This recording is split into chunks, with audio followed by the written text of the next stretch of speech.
Hi students, welcome to Anu educational studies. 4ನೇ ತರಗತಿ English unit 5 hobbies. ಹಿಂದಿನ ವಿಡಿಯೋದಲ್ಲಿ ನಾವು ಯೂನಿಟ್ 4 ಟ್ರಾವೆಲ್ ಪದ್ಯದ ಎಲ್ಲ ಅಭ್ಯಾಸದ ಪ್ರಶ್ನೋತ್ತರಗಳಿಗೆ ಉತ್ತರಿಸಿದ್ದೇವೆ. ಈ ವಿಡಿಯೋದಲ್ಲಿ ಹಾಬೀಸ್ ಪದ್ಯದ ಎಲ್ಲ ಪ್ರಶ್ನೋತ್ತರಗಳಿಗೆ ಉತ್ತರಿಸೋಣ. ಮೊದಲನೆಯದಾಗಿ ಇಲ್ಲಿ ಪದ್ಯವನ್ನು ಕೊಡಲಾಗಿದೆ, ಮೈ ಹಾಬಿ. ಪದ್ಯದ ನಂತರ ನೀವು ಪ್ರಶ್ನೋತ್ತರಗಳನ್ನು ನೋಡಬಹುದು.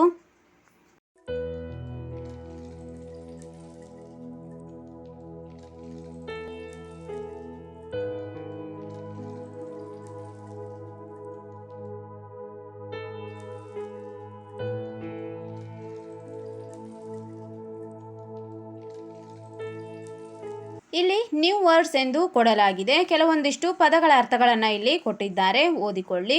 ಸ್ಪೀಕ್ ಆ್ಯಂಡ್ ರೀಡ್ ಅಲೌಡ್, ಹೇಳಿ ಮತ್ತು ದೊಡ್ಡದಾಗಿ ಓದಿ ಎಂದು ಹೇಳಿದ್ದಾರೆ. ರೀಡ್ ಆ್ಯಂಡ್ ಆನ್ಸರ್ ಓರಲಿ, ಓದಿ ಮತ್ತು ಉತ್ತರಗಳನ್ನು ಮೌಖಿಕವಾಗಿ ನೀವು ಉತ್ತರಿಸಬೇಕು. ಪ್ರಶ್ನೆ number 1, 2 things are compared, why are they ಎಂದು ಕೇಳಿದ್ದಾರೆ. ಈಗ ನಾವು ಉತ್ತರವನ್ನು ಬರೆಯೋಣ. ಇಲ್ಲಿ ಈ ಪದ್ಯದಲ್ಲಿ 2 ವಸ್ತುಗಳನ್ನು ಕಂಪೇರ್ ಮಾಡಲಾಗಿದೆ. ಆ ವಸ್ತುಗಳು ಯಾವುವು ಎಂದು ಈಗ ನಾವು ಬರೆಯಬೇಕು. ಉತ್ತರ ನೋಡೋಣ. Answer, the 2 things that are compared are sky and heaven ಎಂದು ಬರೆದಿದ್ದೇವೆ. ನೀವು ಉತ್ತರವನ್ನು ನೋಡಿಕೊಳ್ಳಿ. The 2 things that are compared, the sky and heaven. ಇಲ್ಲಿ ನೀವು ಈ ರೀತಿಯಾಗಿ ಉತ್ತರವನ್ನು ಬರೆದುಕೊಳ್ಳಬೇಕು. ಪ್ರಶ್ನೆ number 2, what is the enchanting sound ಎಂದು ಕೇಳಿದ್ದಾರೆ. The singing of birds is the enchanting sound. ಇಲ್ಲಿ ನಾವು 2ನೇ ಪ್ರಶ್ನೆಯ ಉತ್ತರವನ್ನು ಬರೆದಿದ್ದೇವೆ. ಈಗ 3ನೇ ಪ್ರಶ್ನೆಯನ್ನು ನೋಡೋಣ. What is the hobby of the speaker ಎಂದು ಕೇಳಿದ್ದಾರೆ. ಇಲ್ಲಿ ಬರೆದಿರುವಂತಹ ಲೇಖಕರ ಹಾಬಿ ಏನು ಎಂದು ನೀವು ಬರೆಯಬೇಕು. Sketching is the hobby of the speaker. ಉತ್ತರ ಬರೆದುಕೊಳ್ಳಿ. Sketching is the hobby of the speaker.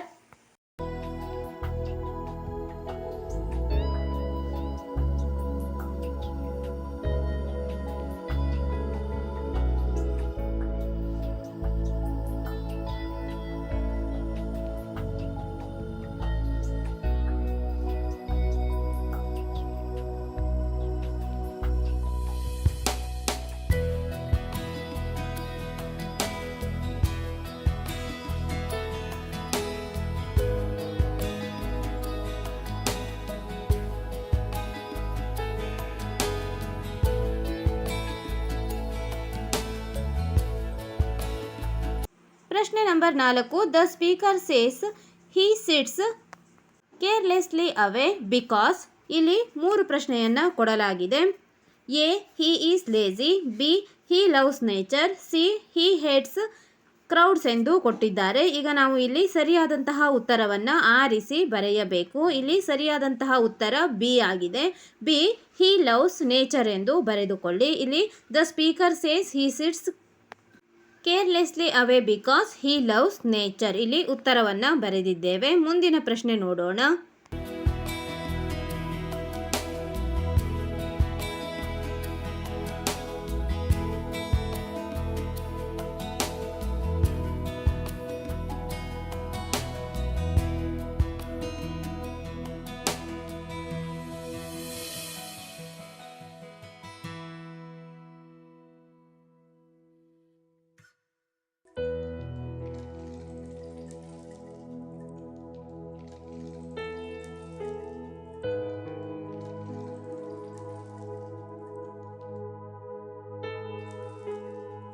ಪ್ರಶ್ನೆ number 5, the speaker says the word is peaceful and serene ಎಂದು ಬರೆದುಕೊಳ್ಳಿ.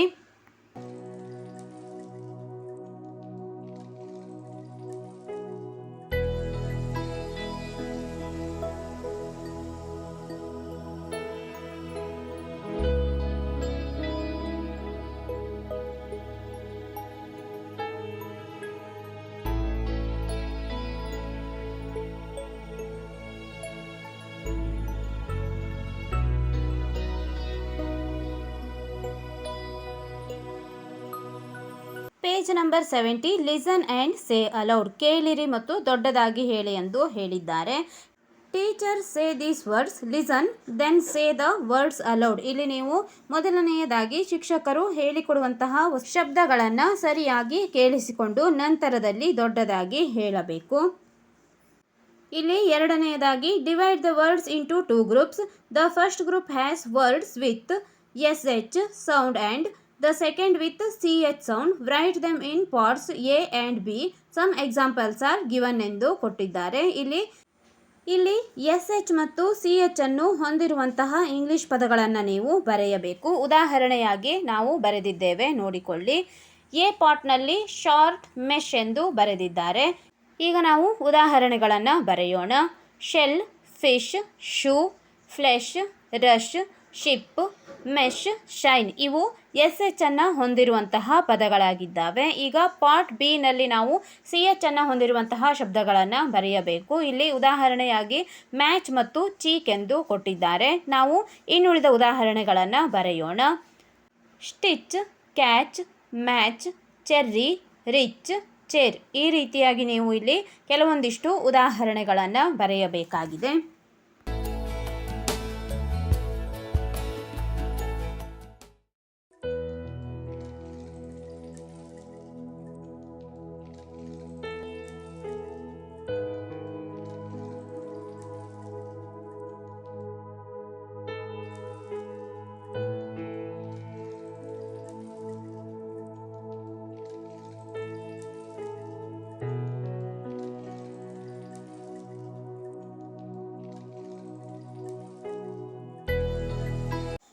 Page number 71 Singh and enjoy ಎಂದು ಕೊಟ್ಟಿದ್ದಾರೆ. ಇಲ್ಲಿ ಒಂದು ಚಿಕ್ಕದಾದಂತಹ ಪದ್ಯವನ್ನು ಕೊಟ್ಟಿದ್ದಾರೆ. ಈ ಪದ್ಯವನ್ನು ನೀವು ಓದಿಕೊಳ್ಳಿ.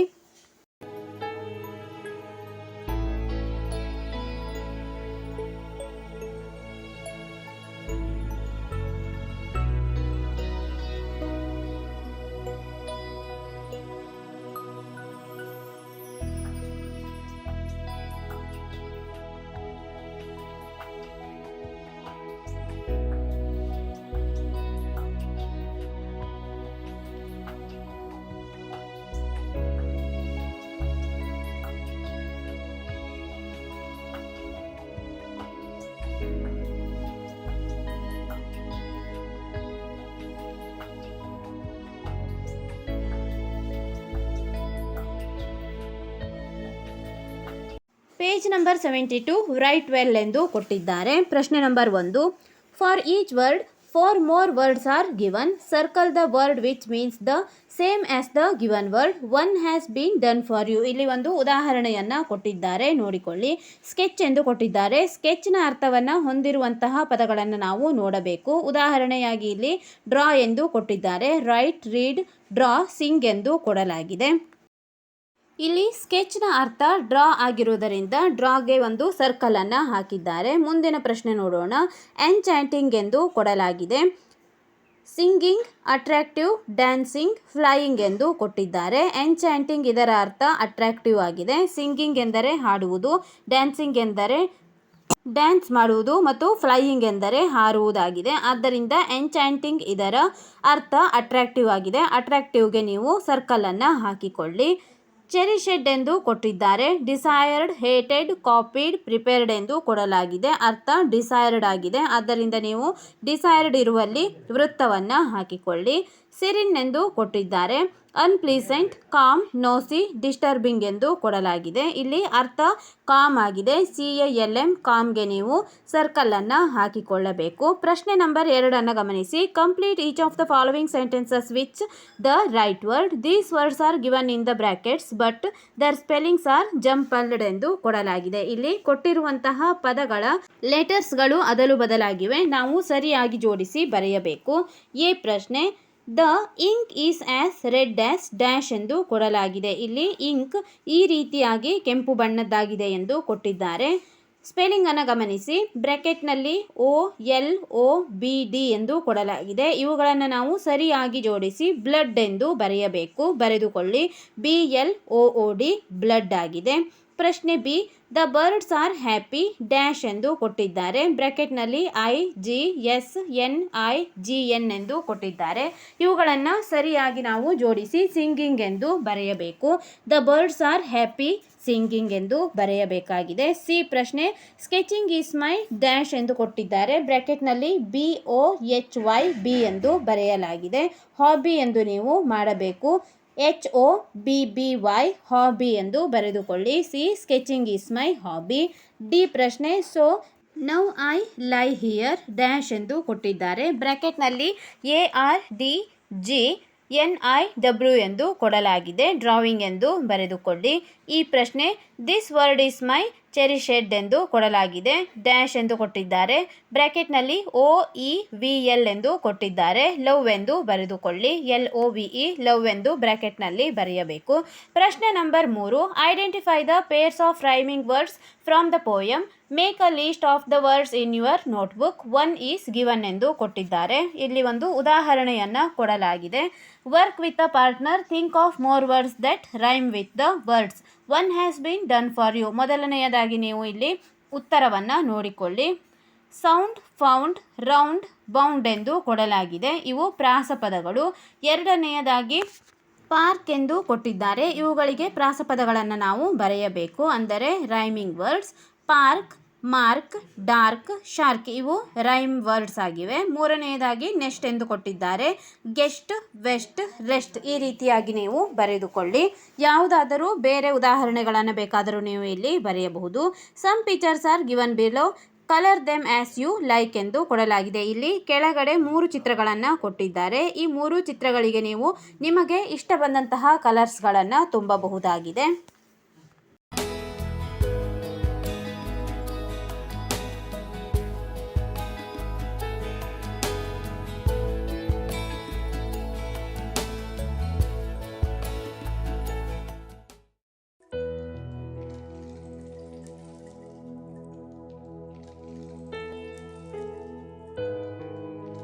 Page number 74, read and enjoy. Teacher reads the lesson. Listen with your book closed. Teacher reads it again. Listen with your book open ಎಂದು ಕೊಟ್ಟಿದ್ದಾರೆ. ಗುಡ್ ಹಾಬೀಸ್ ಎಂದು ಒಂದು ಲೆಸನ್ ಅನ್ನು ಇಲ್ಲಿ ಕೊಡಲಾಗಿದೆ. ಮೊದಲನೆಯದಾಗಿ ಇಲ್ಲಿ ನೀವು ಈ ಗುಡ್ ಹಾಬೀಸ್ ಎನ್ನುವ ಲೆಸನ್ ಅನ್ನು ಓದಿಕೊಳ್ಳಿ. ನಂತರದಲ್ಲಿ ನಾವು ಈ ಪಾಠದ ನಂತರ ಪ್ರಶ್ನೋತ್ತರಗಳನ್ನು ನೋಡೋಣ.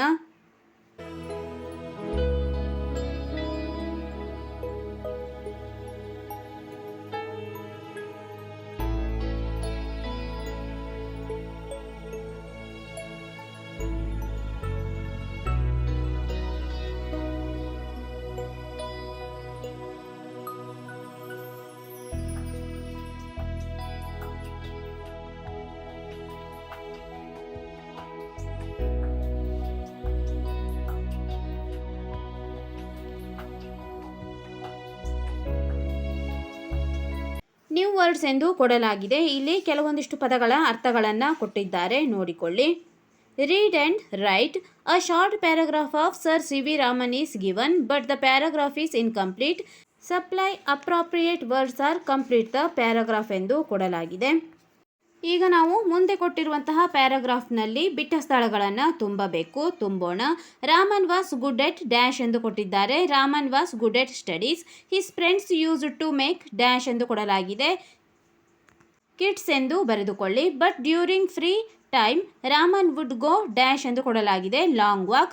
Besides his father wood tell him interesting stories. Of all subjects of study Raman liked dash most ಎಂದು ಕೊಟ್ಟಿದ್ದಾರೆ. ಫಿಸಿಕ್ಸ್ ಎಂದು ನೀವು ಬರೆಯಬೇಕು. ಇಲ್ಲಿ ಕೊಟ್ಟಿರುವಂತಹ ಎಲ್ಲ ಬಿಟ್ಟ ಸ್ಥಳಗಳನ್ನು ನಾವು ತುಂಬಿದ್ದೇವೆ. ಮುಂದಿನ ಪ್ರಶ್ನೆಗಳನ್ನು ನೋಡೋಣ. ಲಿಸನ್ ಆ್ಯಂಡ್ ರೈಟ್ ಎಂದು ಕೊಟ್ಟಿದ್ದಾರೆ. ಕೇಳಿಸಿಕೊಳ್ಳಿ ಮತ್ತು ಬರೆಯಿರಿ ಎಂದು ಅರ್ಥ.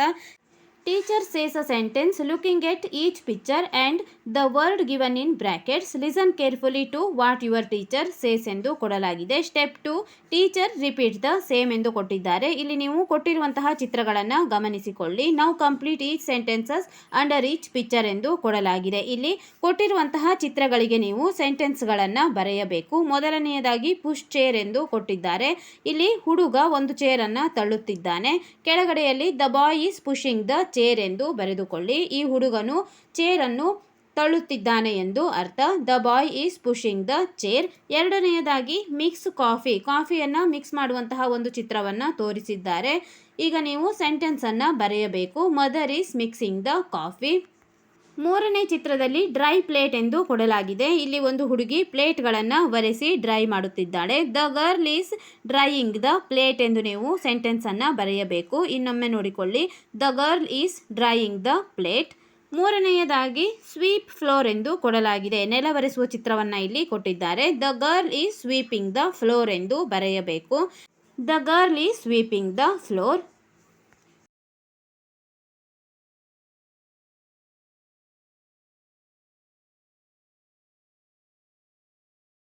Page number 77 fun with words ಎಂದು ಕೊಡಲಾಗಿದೆ. Antonyms. Antonyms are pair of words which have opposite meanings. ಇಲ್ಲಿ ವಿರುದ್ಧ ಪದಗಳು ಎಂದು ಅರ್ಥ. Fill in the blanks in the balloons with their opposites. One has been done for you ಎಂದು ಕೊಡಲಾಗಿದೆ. Hate, dull, bitter, old, soft, enemy, short, bad ಎಂದು ಕೊಟ್ಟಿದ್ದಾರೆ. ಈಗ ನಾವು ಕೊಟ್ಟಿರುವಂತಹ ಬಲೂನ್ಸ್ಗಳಲ್ಲಿ ವಿರುದ್ಧಾರ್ಥಕ ಪದಗಳನ್ನು ಬರೆಯಬೇಕು. ಉದಾಹರಣೆಯಾಗಿ ಗುಡ್, ಬ್ಯಾಡ್ ಎಂದು ಕೊಟ್ಟಿದ್ದಾರೆ. Smart, dull, friend, enemy, love, hate, long, short, new, old, hard, soft, sweet, bitter ಎಂದು ಬರೆದುಕೊಳ್ಳಿ. ಇಲ್ಲಿ ವಿರುದ್ಧ ಪದಗಳನ್ನು ಮೇಲೆ ಬ್ರ್ಯಾಕೆಟ್ನಲ್ಲಿ ಕೊಟ್ಟಿದ್ದಾರೆ. ಇವುಗಳನ್ನೇ ನಾವು ಇಲ್ಲಿ ಸರಿಯಾದಂತಹ ಪದಗಳನ್ನು ಆರಿಸಿ ಬರೆದಿದ್ದೇವೆ. ಪ್ರಶ್ನೆ ನಂಬರ್ 2 ಗಮನಿಸಿ. Identify the underlined words in the following sentences as action words or naming words. One has been done for you ಎಂದು ಕೊಟ್ಟಿದ್ದಾರೆ. ಮೊದಲನೆಯದಾಗಿ ಪ್ರಶ್ನೆ 1 ನೋಡಿ. ಐ ಡ್ಯಾಶ್ ಇರುವಲ್ಲಿ ಪಾರ್ಕ್ ಎಂದು ಕೊಡಲಾಗಿದೆ. I park my car near the gate. ಇಲ್ಲಿ ಆಕ್ಷನ್ ವರ್ಡ್ ಎಂದು ಕೊಟ್ಟಿದ್ದಾರೆ. ಆದ್ದರಿಂದ ಪಾರ್ಕ್ ಎಂದು ಬರೆಯಬೇಕು. There is a park near my house. Naming word ಎಂದು ಕೊಟ್ಟಿದ್ದಾರೆ. ಈಗ ನಾವು ಪ್ರಶ್ನೆ ನಂಬರ್ 2ಕ್ಕೆ ಉತ್ತರಿಸಬೇಕು. I am going to buy a dash ಎಂದು ಕೊಡಲಾಗಿದೆ. ಬುಕ್ ಎಂದು ಕೊಟ್ಟಿದ್ದಾರೆ. ನೇಮಿಂಗ್ ವರ್ಡ್ ಆಗಿದೆ ಇದು. ಆದ್ದರಿಂದ ನೇಮಿಂಗ್ ವರ್ಡ್ ಎಂದು ಬ್ರ್ಯಾಕೆಟ್ನಲ್ಲಿ ಬರೆಯಿರಿ. Teacher told us to book a ticket for the train journey. ಇದನ್ನು ಆಕ್ಷನ್ ವರ್ಡ್ ಎಂದು ನೀವು ಬರೆದುಕೊಳ್ಳಬೇಕು. ಪ್ರಶ್ನೆ number 3. I comb my hair daily. ಇದು ಆಕ್ಷನ್ ವರ್ಡ್ ಆಗಿದೆ. ಆಕ್ಷನ್ ವರ್ಡ್ ಎಂದು ಬರೆದುಕೊಳ್ಳಿ. My sister carries a comb in her bag ಎಂದು ಕೊಟ್ಟಿದ್ದಾರೆ. ಇದು ನೇಮಿಂಗ್ ವರ್ಡ್ ಆಗಿದೆ. Geeta got 2 gold rings on her birthday. Naming word ಎಂದು ಬರೆದುಕೊಳ್ಳಿ. Our school attender rings the bell ಎಂದು ಕೊಟ್ಟಿದ್ದಾರೆ. ಆಕ್ಷನ್ ವರ್ಡ್ ಆಗಿದೆ. ಆಕ್ಷನ್ ವರ್ಡ್ ಎಂದು ಬರೆಯಬೇಕು. ಪ್ರಶ್ನೆ number 5. My dad bought me a new dress. ಇದು ನೇಮಿಂಗ್ ವರ್ಡ್ ಆಗಿದೆ. ನೇಮಿಂಗ್ ವರ್ಡ್ ಎಂದು ಬರೆದುಕೊಳ್ಳಿ. I dress myself carefully before I go out ಎಂದು ಕೊಟ್ಟಿದ್ದಾರೆ. ಆಕ್ಷನ್ ವರ್ಡ್ ಆಗಿದೆ. ಆಕ್ಷನ್ ವರ್ಡ್ ಎಂದು ನೀವು ಬರೆದುಕೊಳ್ಳಬೇಕು. ಪ್ರಶ್ನೆ ಬಿ ಅನ್ನು ಗಮನಿಸಿ. ನಾವು classify the above sentences in 2 columns ಎಂದು ಕೊಡಲಾಗಿದೆ. ಈಗ ನೀವು ಮೇಲೆ ಕೊಟ್ಟಿರುವಂತಹ ಸೆಂಟೆನ್ಸ್ಗಳಲ್ಲಿ ಆಕ್ಷನ್ ವರ್ಡ್ನಲ್ಲಿ ವರ್ಬ್ ಯಾವುದು ಮತ್ತು ನೌನ್ ಯಾವುದು ಎಂದು ಬರೆಯಬೇಕು. ಮೊದಲನೆಯದಾಗಿ ಪ್ರಶ್ನೆ ನಂಬರ್ 1ರಲ್ಲಿ ಎ ವರ್ಬ್ ಆಗಿದೆ. ಪ್ರಶ್ನೆ ನಂಬರ್ 2ರಲ್ಲಿ ಬಿ ವರ್ಬ್, 3ನೇ ಪ್ರಶ್ನೆಯಲ್ಲಿ ಎ ವರ್ಬ್, 4ನೇ ಪ್ರಶ್ನೆಯಲ್ಲಿ ಬಿ ವರ್ಬ್ ಆಗಿದೆ. ಇದೇ ರೀತಿಯಾಗಿ ನಾವು ಎಲ್ಲ ಪ್ರಶ್ನೆಗಳಿಗೂ ಕೂಡ ಬರೆದಿದ್ದೇವೆ. 5ನೇ ಪ್ರಶ್ನೆಯಲ್ಲಿ ಬಿ, 1ನೇ ಪ್ರಶ್ನೆಯಲ್ಲಿ ಬಿ, 2ನೇ ಪ್ರಶ್ನೆಯಲ್ಲಿ ಎ, 3ನೇ ಪ್ರಶ್ನೆಯಲ್ಲಿ ಬಿ, 4ನೇ ಪ್ರಶ್ನೆಯಲ್ಲಿ ಎ ಮತ್ತು 5ನೇ ಪ್ರಶ್ನೆಯಲ್ಲಿ ಬಿ. ಇವು ನೇಮಿಂಗ್ ವರ್ಡ್ಸ್ಗಳಾಗಿದ್ದಾವೆ, ಅಂದರೆ ನೌನ್ ಪದಗಳು. ಇಲ್ಲಿ ಮೊದಲನೇ ಸೆಂಟೆನ್ಸನ್ನು ಎ ಮತ್ತು ಕೆಳಗಡೆ ಕೊಟ್ಟಿರುವಂತಹ 2ನೇ ಸೆಂಟೆನ್ಸನ್ನು ಬಿ ಎಂದು ನೀವು ಪರಿಗಣಿಸಬೇಕು. ಪ್ರಾಕ್ಟೀಸ್ ಸ್ಪೀಚ್ ಅನ್ನು ಕೊಡಲಾಗಿದೆ. Read this conversation between a new student and his teacher on the first day of the school ಎಂದು ಕೊಟ್ಟಿದ್ದಾರೆ. ಇಲ್ಲಿ ಕೆಲವೊಂದಿಷ್ಟು ಡೈಲಾಗ್ಸ್ಗಳನ್ನು ಕೊಡಲಾಗಿದೆ. ಸರಿಯಾಗಿ ಓದಿಕೊಳ್ಳಿ.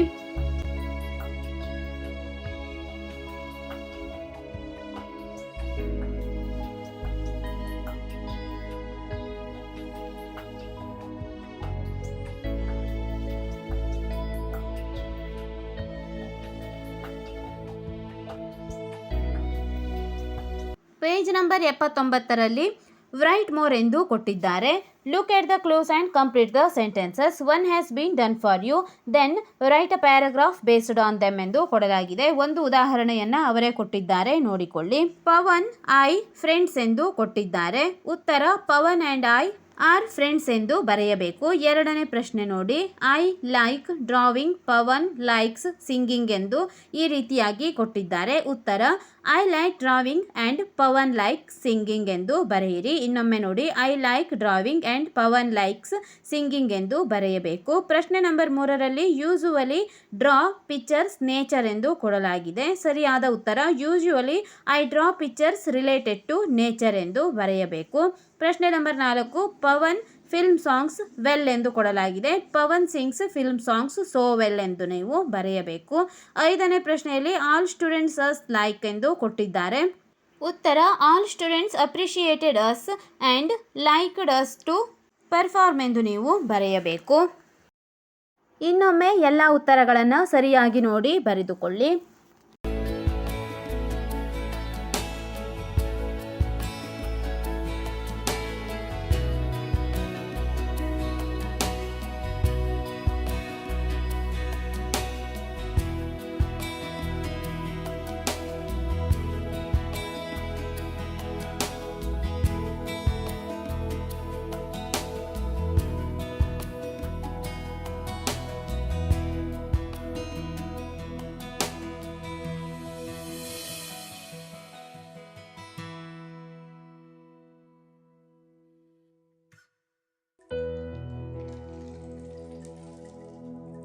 ಪೇಜ್ ನಂಬರ್ 80 ಫನ್ ಎಂದು ಕೊಟ್ಟಿದ್ದಾರೆ. Activity make a scrap book of leaves ಎಂದು ಕೊಡಲಾಗಿದೆ.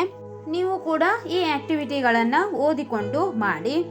ಮುಂದಿನ ವಿಡಿಯೋಗಳಲ್ಲಿ ನಾವು 4ನೇ ತರಗತಿ ಇಂಗ್ಲಿಷ್ ಪಾರ್ಟ್ 2ದ ಎಲ್ಲ ಅಭ್ಯಾಸದ ಪ್ರಶ್ನೋತ್ತರಗಳಿಗೆ ಉತ್ತರಿಸೋಣ.